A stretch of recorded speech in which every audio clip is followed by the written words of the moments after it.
Perfect. We have a lot of prompt people joining us. Very on time. Give it a couple more minutes to let people in before we kick off.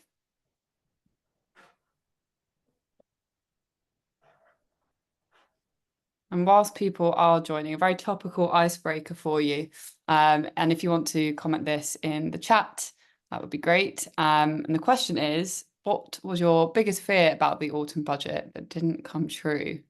I'm happy to offer my own, which was that obviously there was a lot of talk about will Labour go back on their word and increase taxes for the everyday person. And they stuck to their promise, which I was very happy about. I think it's good for us all, really. But that was my one. Don't know whether anyone else has got any that they're happy to comment in the chat there.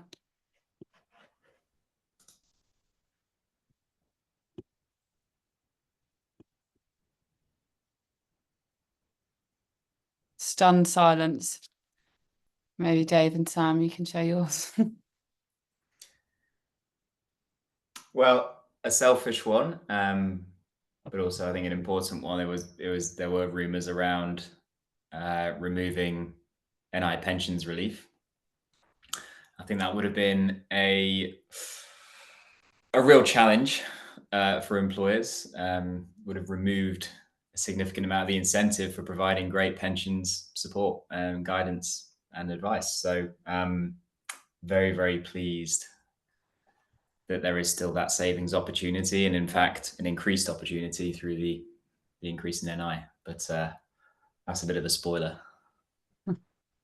Yeah, we'll be coming to that shortly. Perhaps if we start, and we'll start with some introductions, just so you know who we all are. Sam, did you want to kick us off first? Can do. Thank you, Jen. Good afternoon, everybody. My name is Sam Holmes. I'm the head of financial coaching here at Bippet. The last 15 years of my career have seen me working with private clients, helping them manage their money more effectively, particularly focused on retirement planning and later life planning. Moved into workplace financial planning because what I realized is that everybody has financial needs and need tailored financial support from professionals ideally.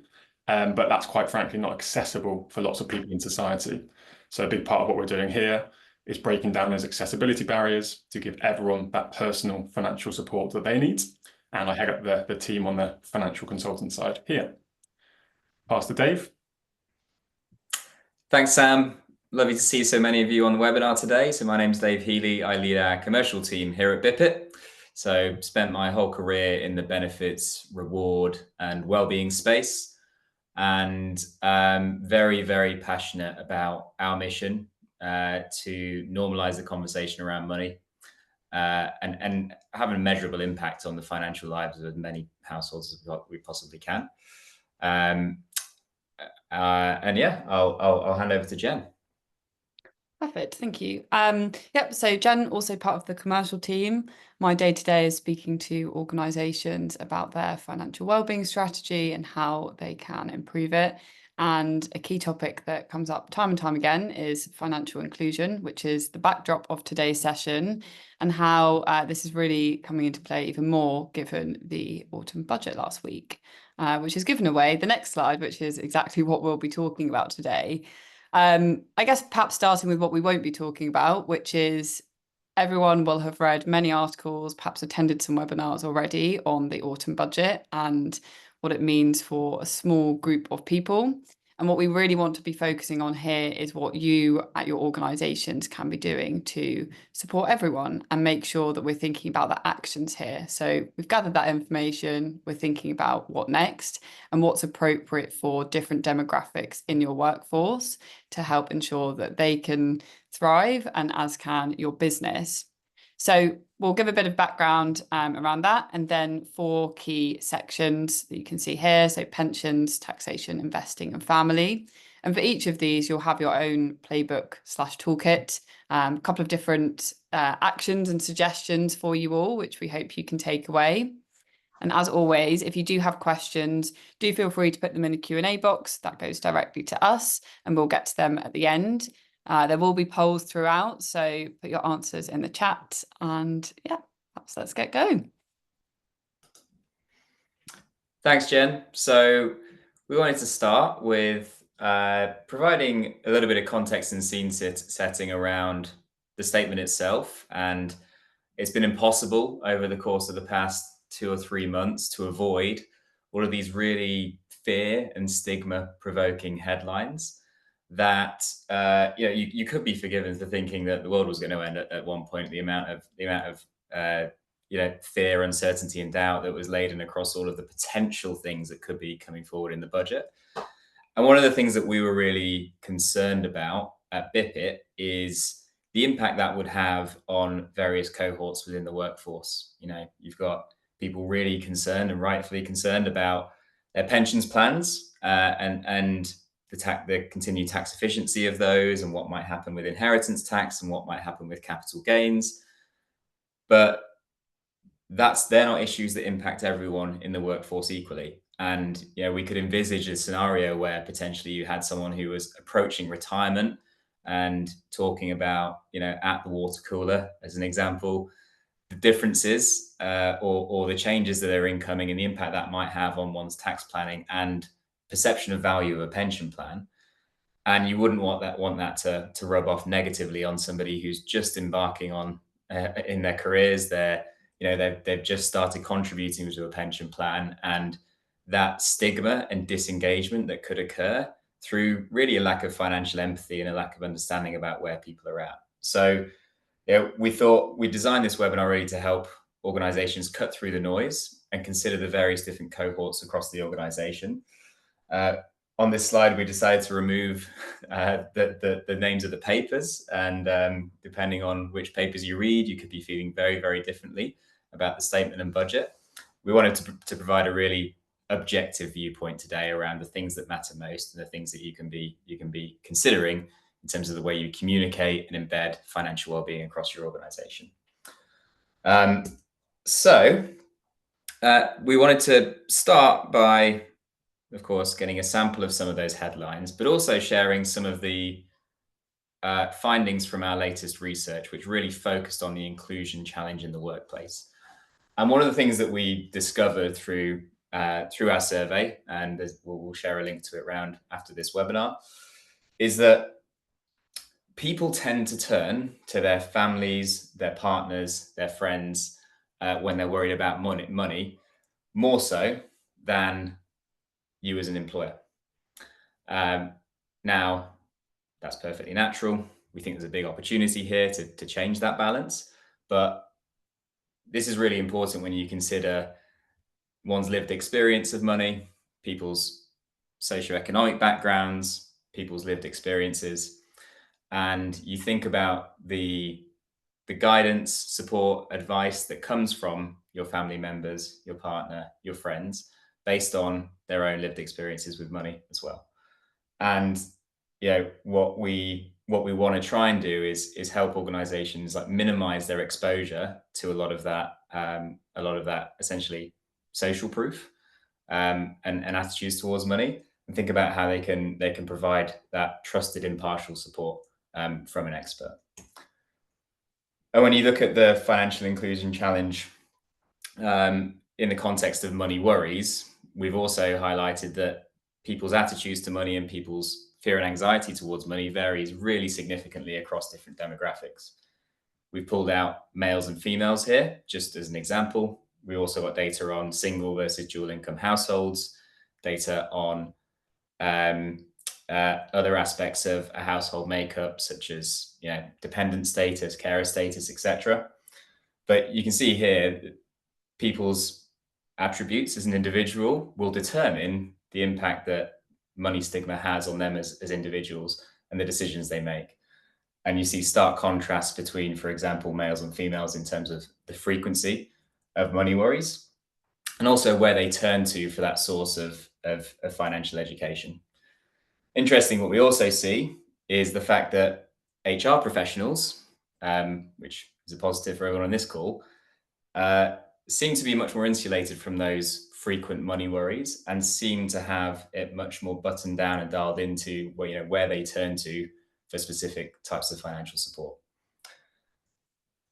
So please do pick up a copy of that research, because I think it really helps organizations to really think about the way they frame financial communications based on that cohort analysis and based on getting an understanding of the whole household, not just the individuals that they support. And as we go through a series of key themes today, we're going to be thinking about how those different barriers and obstacles emerge for individuals as they consider the type of money support that they require, and highlighting the differences in the size of these barriers depending on those individuals. And those of us that have talked with us before or we've got a few clients on this call as well, you'll be familiar with these, but the money stigma barrier is perhaps the biggest one. And getting people to open up, talk about their money and lived experiences is a really significant challenge. Money is a very heavily stigmatized topic in the UK. And the more we can encourage people to open up about their lived experiences and their challenges around money, the better chance they have of finding the right support. Second piece is around helping them navigate through inappropriate solutions and understanding the risks and the pitfalls of things like social media as a main source of information, or perhaps that family member who's made most of their money out of property, or their friends who've invested in crypto. It's a really, really complex landscape to navigate, and it's really hard to know what the best trusted source of information is. And the third and final one, which we're going to be talking about a lot today as well, is that cost barrier. So we still have a really big problem in the UK in that there are not enough expert financial professionals, and the costs of providing that service on an individual basis are really, really prohibitive for people. If you want to speak to a financial advisor, you're going to need £250,000 in investable assets, or be prepared to fork out pretty sizable sums in an hourly rate. So we're going to be running through some of these key themes. But before we do so, I wanted to hand over to Sam, who's going to give us a whistle-stop tour of some of those key changes that were announced in the autumn statement. I'll hand over to you, Sam. Great. Thank you, Dave. Well, we're nearly a week on now from the much anticipated autumn statement delivered last Wednesday, and I've honestly never seen as much speculation in the run-up to the budget. Given these events happen every year like clockwork, the speculation started earlier than ever and was, more speculative than ever in many ways, partly because we had a change in government and it's their first budget delivery for 14 years. But also, it's been a really challenging period, and Labour had talked about lots of potential changes in the run-up. I think, interestingly, just reflecting on Dave's prior slide, when there is this amount of fear, uncertainty, and so forth, it promotes the money stigma that we see in workforces and in workplaces, but it also ensures people tend to turn more often to inappropriate solutions. People feel, should I know these things? Why do I not know this? Why do I not understand this? The fact is, we have one of the most complex tax systems in the world, and people aren't expected to know lots of these changes and how they impact them without that financial support. So what have we seen as a result of last week? Well, this is the latest research from the Institute for Fiscal Studies, showing that on the back of the changes that were made last week, like largely impacting employers in terms of those NI costs increasing, which we'll talk about in a moment. But the impact on households and businesses means that actually by the end of the parliamentary term under Labour, that the tax revenue as a share of national income will reach a new all-time high since this record began, so post-war era. That's significant, of course, for a multitude of reasons. So it's forecast to tip up to around 38.5% of national income. Prior forecasts were lower, a good percent lower. And that means we're going to feel a real squeeze on our personal finances, that kind of double squeeze. So costs are rising, inflation rates coming down, but prices aren't coming down. Prices just rising less quickly. And then that fiscal drag, that impact on our earnings is going to continue to impact all of us. And Dave, could you go to the next slide, please? First things first, of course, the big announcement was that businesses are coming under significantly more pressure. It's going to be an indirect impact on workers in the form of wage growth. But in the short term, what we're going to see from April onwards is that for the average UK worker in the UK, that business will be paying £1,000 more per year, all else being equal, to employ that individual. So earnings of £33,000. If we just jump back one slightly, Dave, that will cost the business just over £900 more per year. And obviously, the higher people's salaries, the more it costs to employ them. So we've seen an impact on the rates increase from 13.8% to 15% per year, employer NI. But also we've seen that threshold reduction, which is having a large impact and a disproportionate impact on lower paid workers in the workforce. We have a calculator which helps you quantify what that cost will look like in relative terms and objective terms, given the increase in April 2025. Of course, there are levers businesses can pull. One of the threats in the run-up to the budget, of course, was tax relief, favourable tax relief on pension contributions for employers being taken away. That didn't happen, which means there's a range of different salary sacrifice tools that can be used to help employers lower their costs to employ individuals, but also simultaneously boost the financial well-being of their people.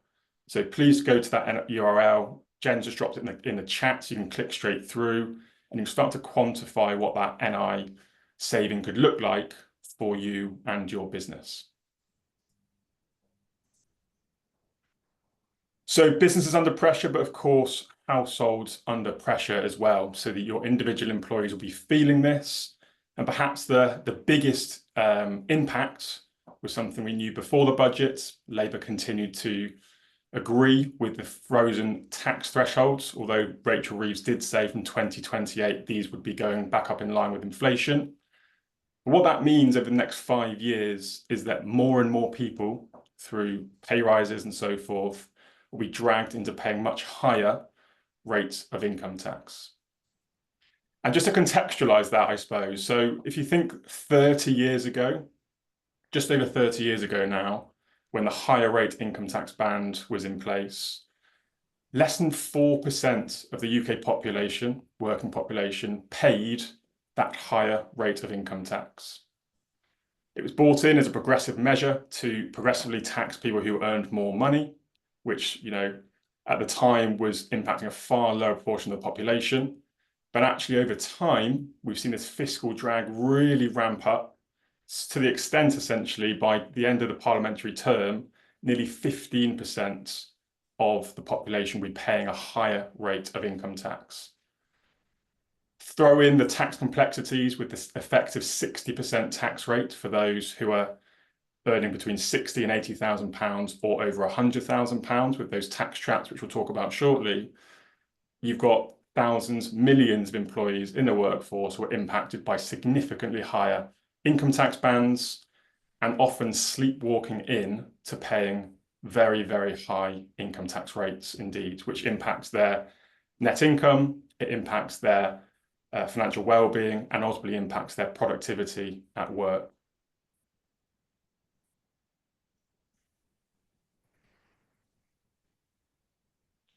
So we're going to go through this session today, and we're going to do it thematically, as Jen said at the top, but focusing on these 4 key areas. We will sprinkle in some of the updates as well, but hopefully we'll have the chance to digest those. So we won't go into too much of those details. So we start with pensions. We're going to work through thematically right through taxation, investing, and family impacts, with the key takeaways for you all being those action points and so playbooks that you can take back into your workplaces to support your employees with their financial well-being.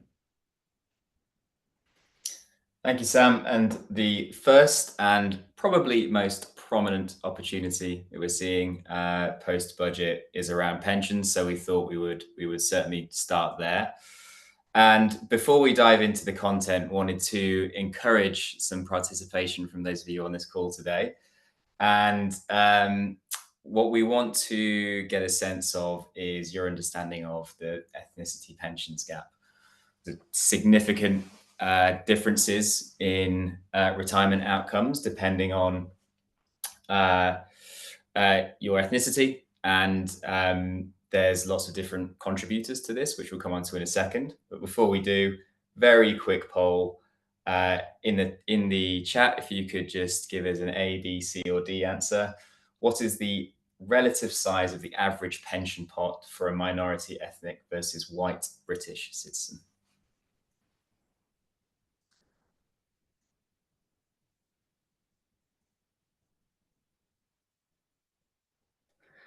Lots of A's, a couple of C's and B's. I think most of us are on the right lines with this one. Shockingly, 50% is the difference, which, consider that, consider the impact that has to one's well-being at retirement. That's a really, really stark contrast.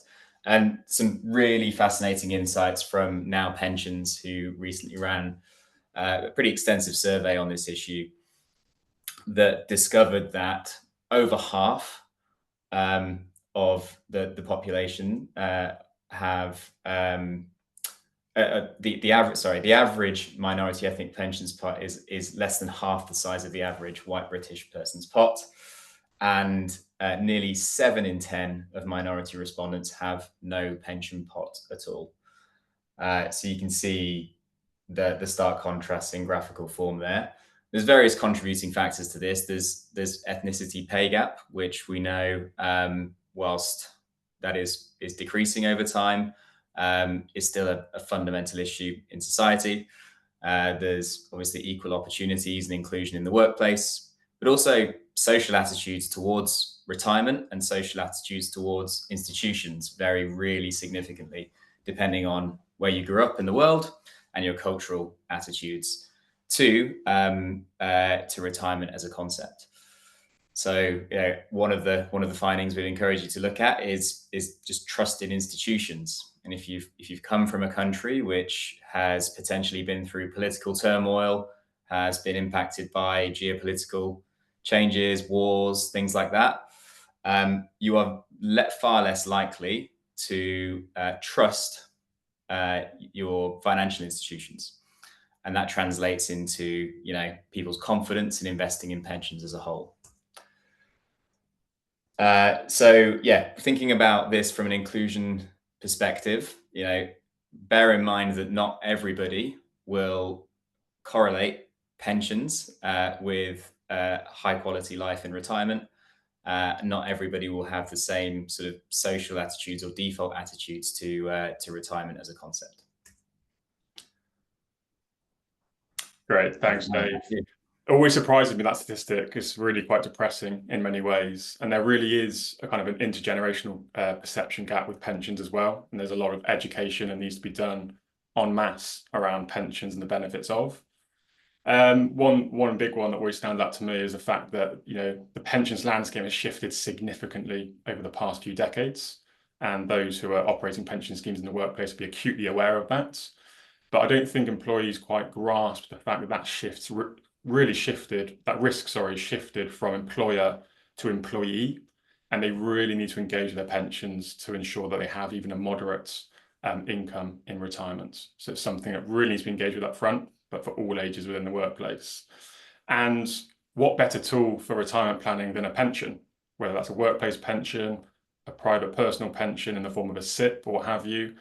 But what we did see last week, perhaps quite surprisingly for many, given the speculation around pensions, was that there was very limited changes to pension policy, much to the delight of many. And lots of people have been lobbying for actually taking pensions away from the political discourse and giving the electorate tax certainty over their pension planning, given these are things that they make decade-long decisions about. And frankly, if the rug's going to be pulled or the retirement age can be pushed back, that trust in the pensions system is only going to erode further. So we all have a responsibility to engage people around us with their pensions and the benefits thereof.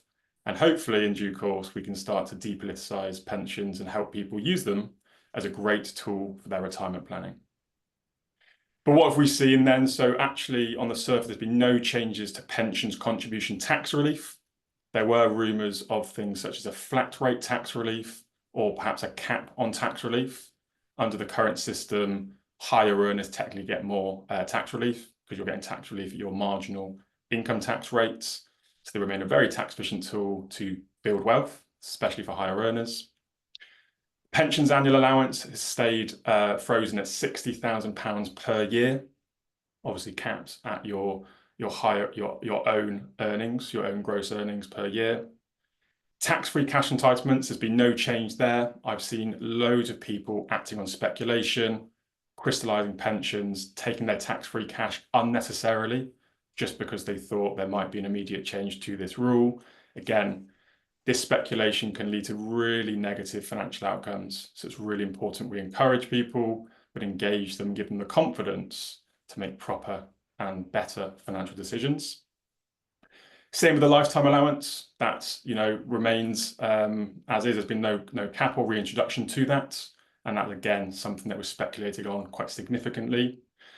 And importantly, as Dave's already mentioned, pensions remain a fantastic wealth building tool, not only for employees, but also for employers in terms of the tax relief available and the more favourable tax relief available for them now that the employer NI contributions have gone up. One small change, however, or large change depending where you are, pensions will now form part of an estate from 2027 for inheritance tax purposes. So that's going to impact far more people than you might think, solely because property price appreciation means that lots of people have homes that are worth a lot of money, even if they come from more modest means. And if they've saved diligently over years of their lives, they may also have large pensions as well. So lots of Middle England individuals may have to start considering inheritance tax planning earlier on in their lives. They're still frozen the tax thresholds though. So for any married couple, there will be sort of £1 million for most of those people across the nil rate bands and the residence nil rate bands for them to pass on inheritance tax free. So it's still only impacting a small proportion of the population, but there's far more people that will now need to be considering these issues who otherwise wouldn't have had to before. So as I said, pensions are probably the biggest lever that employers can pull to simultaneously reduce costs for the business and for the individual potentially, and boost employee financial well-being. And what are the two main drivers to financial well-being are having a clear financial plan and feeling in control of your money. So, understanding the benefit of pensions, contributing enough to ensure that you have an adequate or comfortable retirement lifestyle really starts when you're in your working age and as early as possible. And if we think about how pensions make up total reward at the moment, they are, in most instances, the biggest and most expensive financial benefit that employers offer. But unfortunately, from our experience at least, working with many organisations of different shapes and sizes, pensions engagement could be far better to really get the most out of this benefit, both financially, but also as a wealth building tool for your team. So we think about when people leave companies and understanding sort of total compensation in terms of the range of benefits you offer. Of course, pensions are one of the bigger ones. I've personally seen through friends, family, and the companies we work with, individuals leaving and technically getting a pay cut overall because of the total reward statements, but thinking they're getting a pay rise just because their base pay is going up by a few £1,000s. There's a lot of work to be done. Most of you probably operate total reward statements already. There's a lot of work to be done around the benefits of pension and boosting that pensions engagement to benefit both parties rather than just thinking about base pay in tough times. Perfect. So the grand reveal, as I say, hopefully a couple of these will apply to you. The first one most likely to apply to everyone attending here. As we've just spoken about, pensions are a great way for tax relief for employees.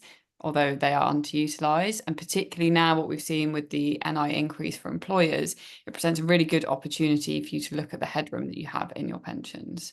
So whether that's using the calculator that we shared previously, or working out with your own means, working out how many people are putting in extra money each month or sacrificing part of their bonus, which can be really common.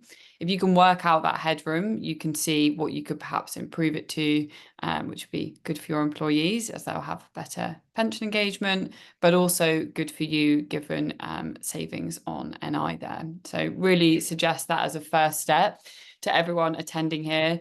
Obviously, most important for those that have salary sacrifice pensions and retain their NI as at the employer rather than giving it back to the employee. The second one, which has been touched upon on the previous slide, is that there's a lot of talk about pensions, but not a lot of people understand them to their fullest extent. So really thinking about, do you think your employees understand your pension? If you think yes, then great. But there's probably a group that you perhaps haven't heard from recently that aren't quite understanding it. And it could be as simple as what the pension's role is, or something a bit more complex, such as understanding what options are available to them. So a lot of people, even people working in financial services, are in the default fund when perhaps it might be better for them to look at the other options available to them. There's no right and wrong on these options. So, consolidation will suit some people, it won't suit others, but it's really important that you're suggesting to your people that they align their actions on the above points there to their financial goals, and they're thinking about their present and their future. On that topic of there not being a one-size-fits-all approach, organisations that we've seen have the best pension engagement have done this by targeting their support to different demographics. So it's really important that we acknowledge that pensions aren't exactly the most exciting of topics, particularly for younger employees who think, oh, retirement's a long way away, and perhaps opt out of their pension or put in the base rate, and that might not be suitable to them. It's really important that you're targeting your communications to different demographics in a way that resonates with them. So tax efficiencies is going to be relevant for some people, such as those that are looking to benefit from the childcare allowance, or being socially responsible and thinking about the investment options available to you there might be better for other groups. But it's really about breaking down those different cohorts and testing what appeals to them. So you could test those ideas with your networks or your ERGs, whatever is going to be right for you. The most important thing you can take away from this slide is to delve into the detail and work out what's right for your people, thinking about all of those different demographics rather than taking one route for everyone. So that brings us on to our next theme, which is taxation. And we've spoken a little bit about this already, but the first poll and the only poll for this section is about the income tax system. So what percentage of adults in the UK do not understand the progressive nature of the UK tax system? Meaning, if you are a higher rate taxpayer, do they understand that that's only the section above the 50k that they'll be taxed 40%? Lots of Bs in the chat. I think all Bs actually, all but pretty much all of them. So the answer is, drum roll, you were right, 49%, which is very concerning because it really puts a bit of a ceiling on people wanting to progress. If there's a hesitancy to be promoted, to get a pay rise because you're worried that you're going to get taxed more and have less money to take home, then that can really crush people's aspirations, and they may not want to take that big step in their career for fear of losing out on money. And it also really highlights that role that employers can do to tackle those misconceptions and ensure that people are educated on that. So Sam's going to take us through the tax rules. It's a stat that it always baffles me in lots of ways, and I'm amazed that so many people got that right. So well done to those who answered B in the chat for that one. But ultimately, there are so many unintended consequences and, damaging limitations on our economic growth. I've had people say before they think they'll be earning less in net terms if they got a pay rise, which pushed them over the higher rate band, which of course has loads of limitations, both in terms of individual business growth, but also that individual's professional growth, broader economic growth. And it's something that nearly half the population are understanding this is a serious issue that we can all sort of support with. We obviously, working in finance or working in HR, are much closer to these things. It's very easy to take for granted what our broader workforce may or may not understand. But looking back to the budget last week, one of the things that was largely anticipated to stay the same was those frozen income tax bans, as we've discussed already.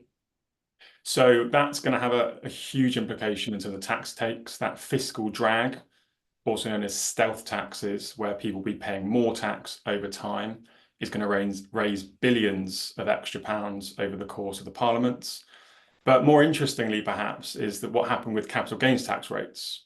There was an immense amount of speculation across the board on what might happen here. Lots of speculation around the capital gains tax rates being equalised with income tax rates. Lots of people seeing this as a penalty on entrepreneurship and so forth. What actually happened in reality is that the capital gains tax allowance remained frozen at £3,000 a year. But again, important to remember that under the Conservative government, that very quickly came down from £12,300 a year down to £6,000 and now £3,000. So impacting lots of households, but of course that's per person. So there's lots of tax planning you can do, particularly as a married couple with that allowance. And the headline rates for basic rate tax on capital gains have gone from 10% to 18%, and for the higher rate, 20% to 24%. So not quite up to equalising with income tax rates, not far off it on the basic rate, but on the higher rate, it was a much more modest increase across the board. There were also some reforms to business asset disposal relief for those entrepreneurs or those holding those shareholdings that qualify, and that lifetime limit stayed at £1 million, but the rate of capital gains paid on business asset disposals will increase over successive tax years. So one to be aware of, certainly for senior members of your workforce. But again, perhaps one of the not so positive parts of the budget was a missed opportunity across the board for some tax simplification. So I've already mentioned that the UK has one of the most complex tax systems in the world.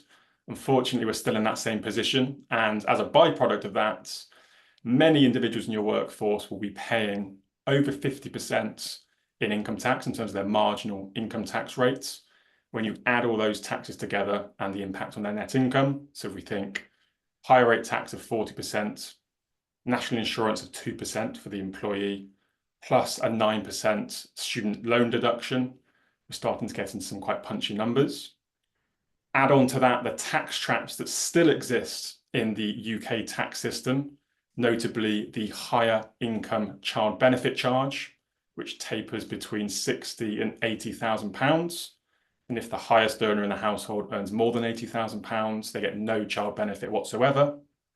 And perhaps the better known taper, that kind of taper that happens when you earn over £100,000 gross. For every £2 over £100,000 you earn, you lose £1 of your personal allowance. So when you earn over £125,000, you no longer have your personal allowance, which basically means that there's a 60% marginal tax hit on those individuals as well.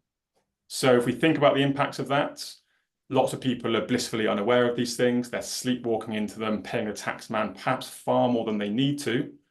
And there's really, really good tax planning opportunities here, particularly with pensions, for people to get, up to 71% tax relief on their pension contributions. That's a huge number. And for those who aren't aware of that and unknowingly paying HMRC's 71% effective income tax rate at that level, might not be very happy if they knew that was the case. So it's very easy for politicians to slice and dice tax rates and add in new reductions and adding tax policy upon tax policy. But actually to try and simplify that and interpret it for your workforce can be quite challenging, but hugely rewarding for both employee and employer if it's understood in its basic form and, supporting them in growing their wealth.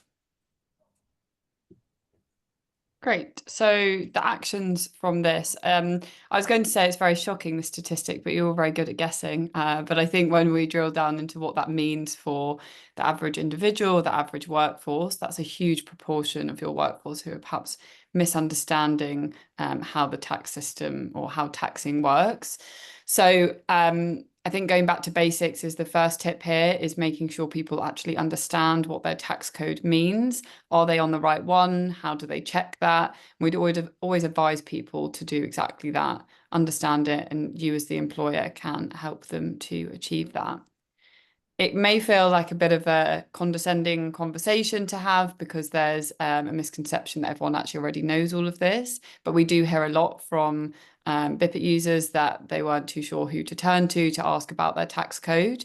So whether that's suggesting your people to reach out to your payroll team, your finance team, or if you are a BIPIT customer or you already have financial coaching, then do encourage people to speak to their coach about it because there's no shame in asking. The second one is thinking about other times throughout an employee life cycle that people can be signposted to checking these things, such as having a pay rise. We had a question about this in the chat about how can people understand their tax codes, because there is that fear of people losing money. And this is a really prime opportunity for you as a manager or as an employer to say, congratulations, this is your promotion. If you've changed tax banding, this is what it means for you. And this is where we'd recommend you check it out, particularly if people are changing pay or getting pay rise mid-financial year. It can be a bit more complex to get your head around. And then if we zoom out and think about things that happen outside of work, as Sam has mentioned, perhaps having a child or any other big life event, you may be missing out on benefits such as the childcare allowance if you are earning a certain amount. So see that as a prime opportunity to encourage people to make tax efficient decisions and really take into that big picture image and think about the whole household as well, which Dave will come to shortly. I think we might have had a technical error there. Dave, are you with us? I think not. So I will take over on that front. Give me 1 second. So, here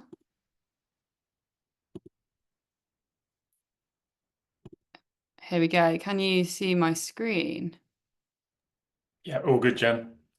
Perfect. So we'll carry on from where we left off, which is moving into the investing section. And to our next poll, of course, which is around the gender investing gap, something I'm very passionate about. So how much more likely are men to invest than women? And we'll put that to the chat as well, so get your votes in.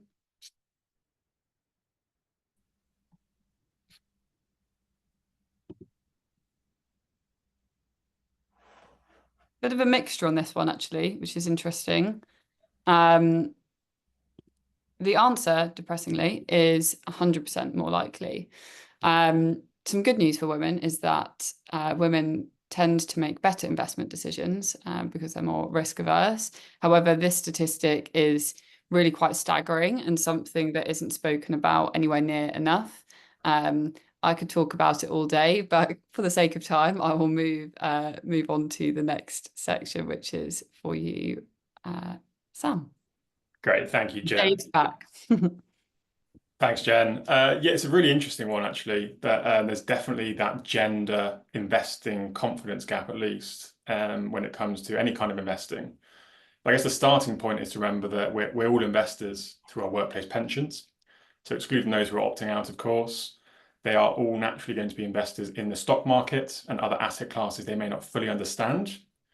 In the UK, we tend to have a huge bias towards cash and towards property, because they're two asset classes that we understand better. We can, get our heads around them, and perhaps we just need that financial education boost. But it's excluding lots of very viable and helpful asset classes and diversification to help us build our wealth sustainably over time. And investing is a really good way of doing that, of course. And this kind of gender difference, as a population as a whole, we're already under investing. And there are huge kind of geographical differences globally in that, for example, US investors, US individuals, sorry, are far more likely to invest, generally speaking, than UK individuals, and there's lots of reasons for that. But as we look at some of the numbers on the screen here, men are twice as likely to invest than women. And this can also lead to negative outcomes because men are far more adventurous with their investing, may take on risks they can't afford to take from a financial perspective or an emotional perspective, and may not have the financial resilience or the financial foundations to actually take certain risks in certain asset classes. So there's lots that can be done around education, lots that can be done on engagement in this area.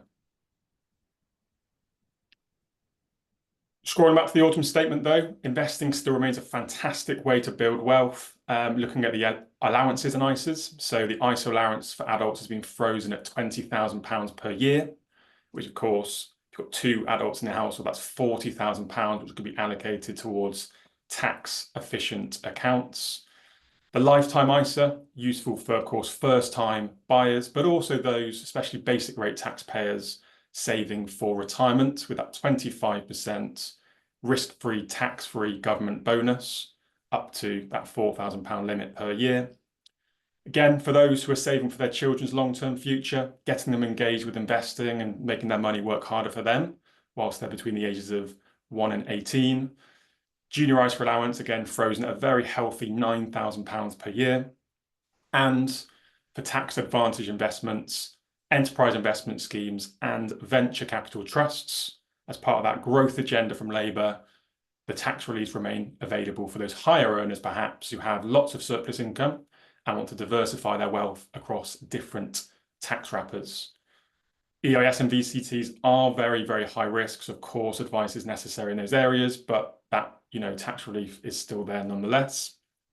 But the overall message here, of course, given that capital gains tax rates have gone up, given that the tax burden will be there more for investors, impacting not just the super wealthy, but people who have perhaps inherited shares or have workplace shares that have vested and they've exercised, that those reforms to capital gains tax make tax efficient investing far more important than ever, because ultimately it's about what you keep, not just what you make. So tax planning, really important and arguably more important than it's ever been.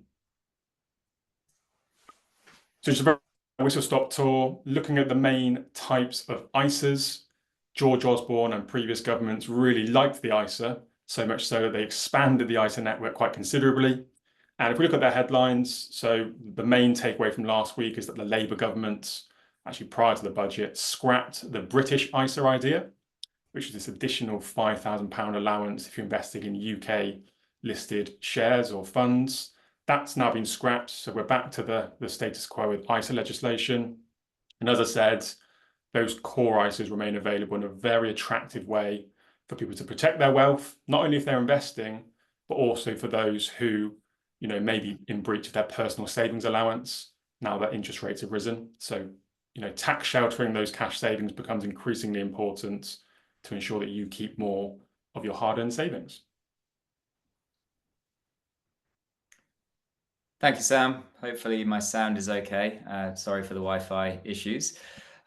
So just practically speaking, and some of the pitfalls that we've seen working across our extensive client network, it sounds very, very obvious, but timing is absolutely everything when you're thinking about inclusive workplace investing conversations.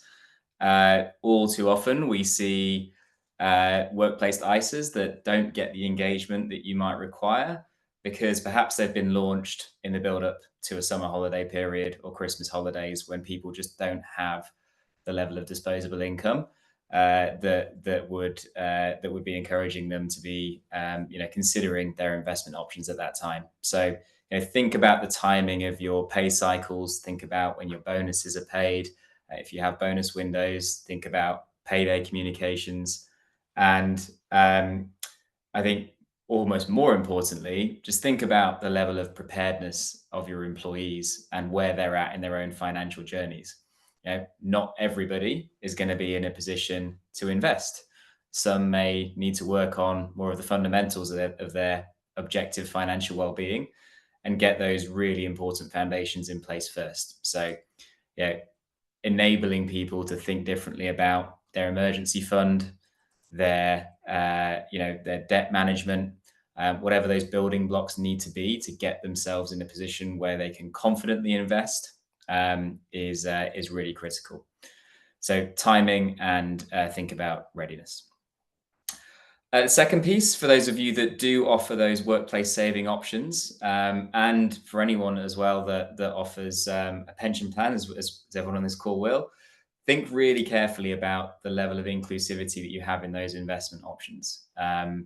We see a lot of bias in the financial services industry, and whilst a lot of financial institutions are catching up with this now, there are still lots of products out there that don't offer ethical investing options or options that are compliant with Sharia law, LGBTQ friendly investment options as well. This can be really disengaging to people that are coming at investing from that angle. You also want to think about the various applications of saving and investing. So if you are providing workplace ISAs, consider providers that have JISA options and LISA options as well for those specific parenting and first-time buyer use cases, and leverage those ERG networks to think about that cohort-specific investment education. People come at investing with very, very different motives and very different needs. Finally, for those of you that offer equity as part of your employee value proposition, it can and should be one of the best attraction and retention tools out there, but that is totally contingent on everyone in your workforce understanding their share plans. And there's a lot of unrealized value sitting in this space because people maybe haven't really considered their vesting schedules or really understood the potential tax treatment that they would have if a company were to sell or those shares were to materialize. And the same goes for any public companies with the Save As You Earn plans as well. Really, really important that people understand the eligibility, the vesting, and the tax implications. Otherwise, the value of your investment in these initiatives won't be realized. Great. Keep the questions coming in the Q&A, by the way. We will get to those at the end, but we're now going to come on to our final segment, which is just looking at some of the key themes around family and other considerations, such as home buying as well.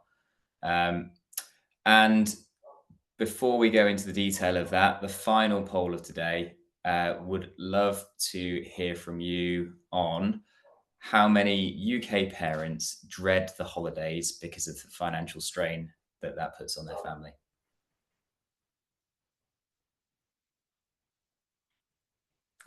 Lots of D's and C's. Most people seem to be going for the upper estimates here.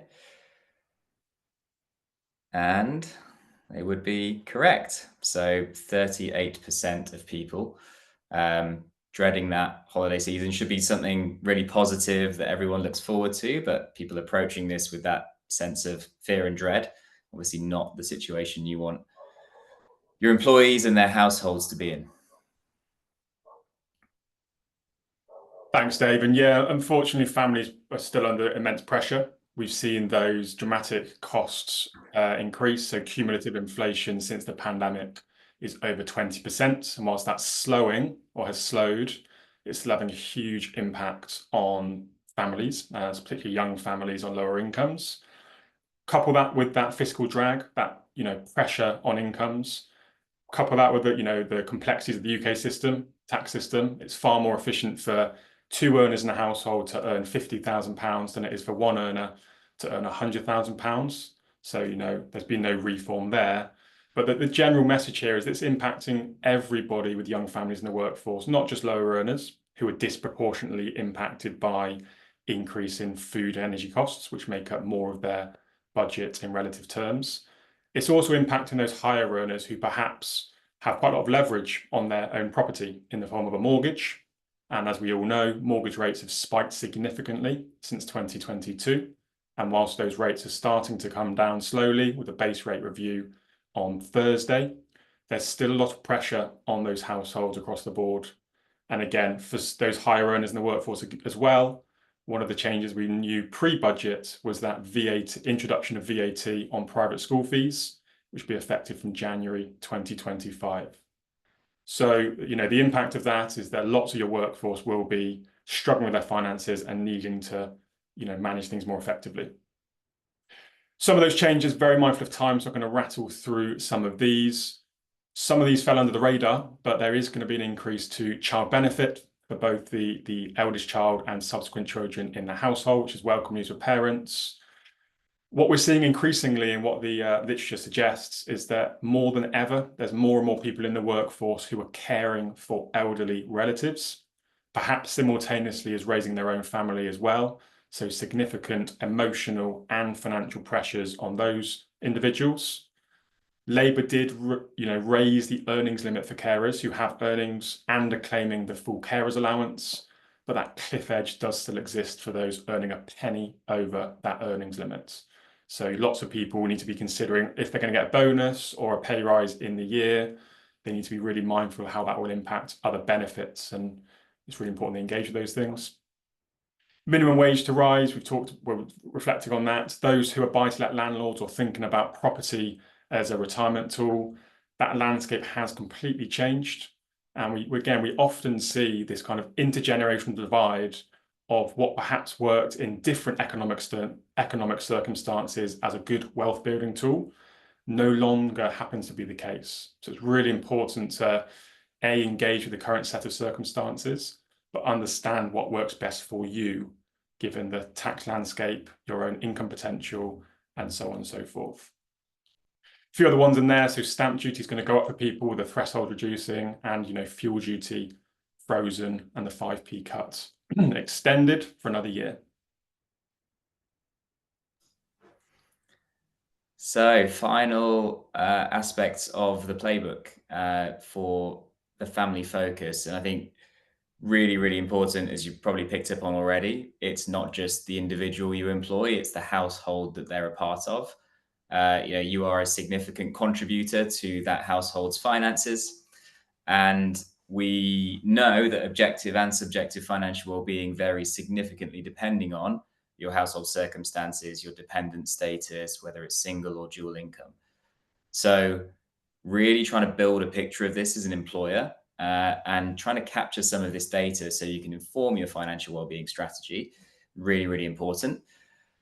The second piece is that managers they're probably in the best position to get a window into this of the employees they manage, right? If they're good managers, they should know that household setup. They should have a good understanding of the family's lifestyle. They obviously know the intricacies of what that individual earns.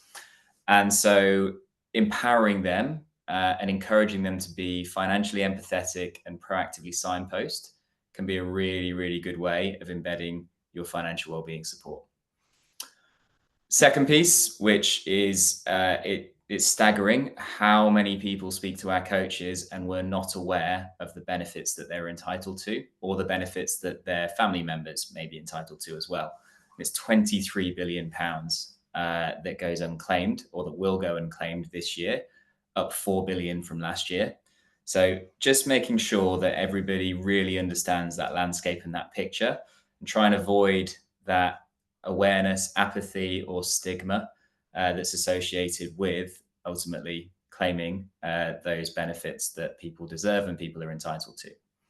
Clearly, if you have access to a financial coaching provider, they can really help the employee to accelerate that process. And the final piece is just making sure that at every juncture in that employee's journey with you, in the flow of work, the flow of life, that key financial support that you provide is signposted. And the most frequent ones that we see missed is a huge amount of support that employers provide around having a child or going through a promotion. But really significant missed opportunity in terms of signposting to the financial support required, as well as the practical and emotional support. So really encourage you to look at that employee journey through the financial lens. And just to round us up and bring us home, and we will try and get to some of the questions as well, in case you have to drop off, just for the benefit of the recording as well. Taking that whole person and whole household approach is critically important. I won't go over that point again, but making the budget a catalyst for financial review and not financial panic. So significant changes announced in this one's the first Labour budget for 14 years. So you'd expect significant change, but ultimately these come around every 6 months. And there's always a need to course correct and check back in with your financial plans. And we want to build that muscle and that reflex throughout your employees. And then finally, closing that financial empathy gap. So trying to avoid those water cooler conversations that could lead a new entrant to the workforce to not quite see the pensions opportunity for themselves. And trying to help managers understand that new entrants to the workforce are coming in with, on average, £45,000 of student debt. And that's not a situation that, or a lived experience that they might have had. The more financially empathetic we can, the more financial empathy we can create within the workforce, the more conversations will happen and the more support will be provided. So I hope that's been helpful. Do we have time for a couple of questions? Why not? We can keep it in for the recording, and there's quite a few people still on the call. I can't see the chat though because I'm screen sharing, so I'll hand over to one of you two. That's okay. Yeah, I can see a couple I think there's one or two questions in here. Please do drop them in. We started a few minutes late. We'll carry on for a few more minutes, so please drop your questions in. One question in here, it says, what salary takes you into the higher tax brackets? Employees want more money, but may not realize that earning more means their take-home pay is less. So thinking back to the earlier slides, and we've talked about these tax bands being frozen, the one that's going to impact most people, or more people, should I say, is that tip over the higher rate earnings threshold. That's currently frozen at £50,270 per tax year. So those who are tipping over that will see that every pound they earn more than that number will be taxed at 40%. If we go back to that poll question, many people, nearly half of the UK population surveyed, actually think that by tipping over that band, all of their income will be taxed at 40%, rather than the first portion being taxed at 20%, and then the bit over that being taxed at the higher rates. So again, really important education opportunity to help your workforce understand the implications of a progressive income tax system and encourage them to go for promotions and upskill themselves and contribute to the productivity of your wider workforce. I think that might be all it is for now in the Q&A. Is there any questions in the chat?